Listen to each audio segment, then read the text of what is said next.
Mari dengar, wahai kawan, hikayat lama, wajah baru, penuh nasihat dan teladan. Inilah pada zaman dahulu.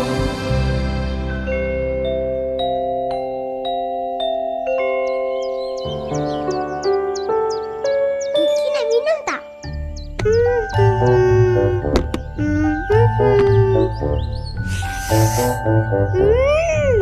Sedap kan Kiki? Ha? Tak sedap lah. Apa? Kejarlah. Bagilah balik. Tak dapat. Adik, jangan kacau adik tu. Mari tolong aku. Tok kutip telur ayam ni lagi bagus. Dapat pahala. Bagilah balik apa?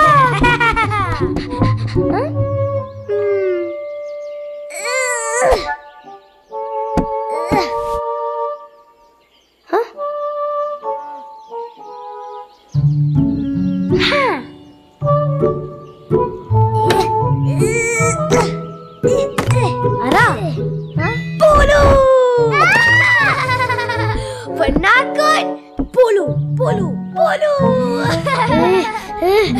Apa? Hah?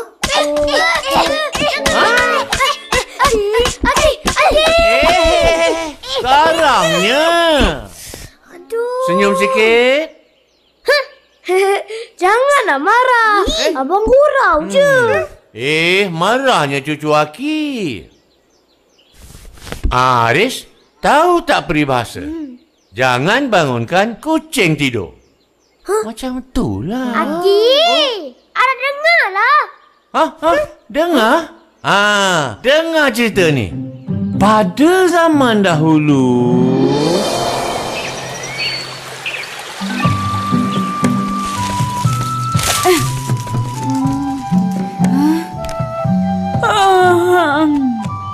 ngantuknya.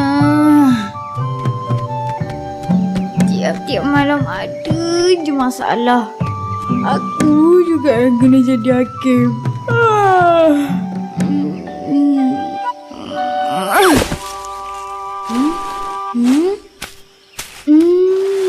Nyamannya.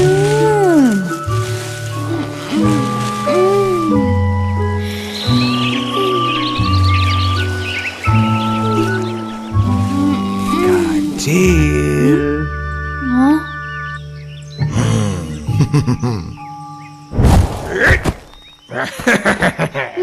Harimau, hari ni je. Kau jangan ganggu aku, boleh tak? Tak boleh.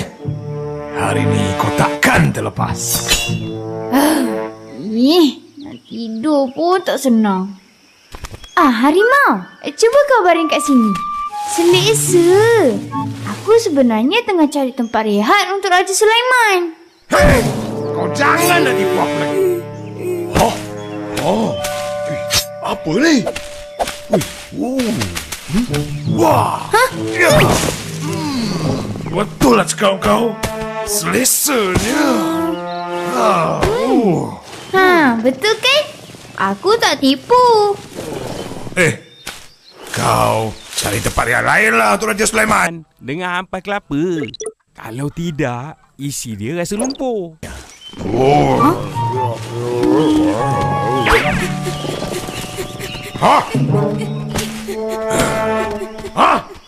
Kecil! Dia aku rupanya. Tunggu kau! Kecil! Aduh!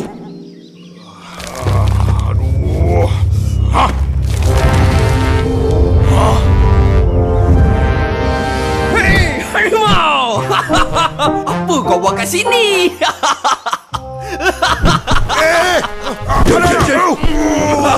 Kenapa badan kau kecil? Lama tak guna benda kancil. Kancil?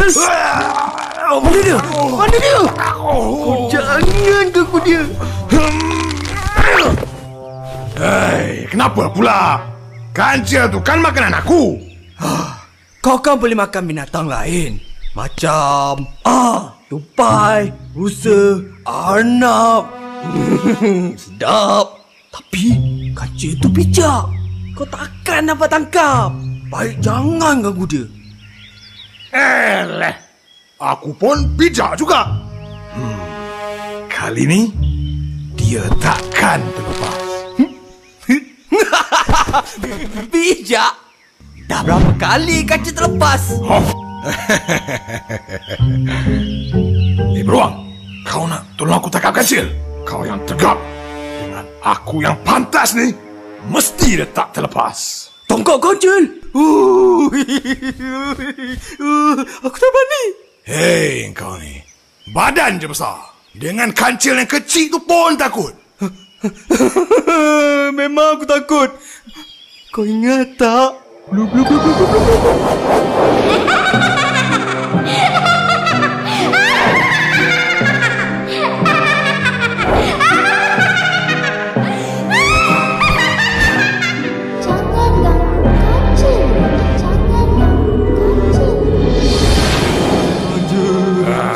Jangan ganggu kancil. Jangan ganggu kancil. Jangan ganggu kancil. Jangan ganggu.